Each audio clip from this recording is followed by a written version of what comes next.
ना जाने कौन सा जादू कर दिया है तुमने। तुम्हारे ख्यालों में आजकल भूख भी नहीं लगती। बाबू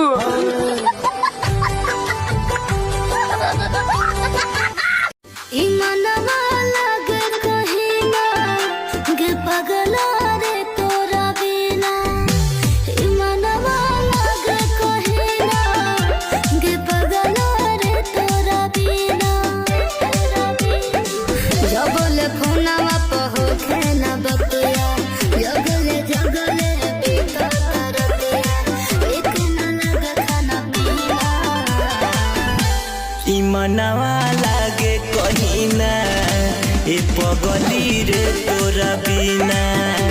ई मनवा लागे कहीं ना ए पगली रे तोरा बिना।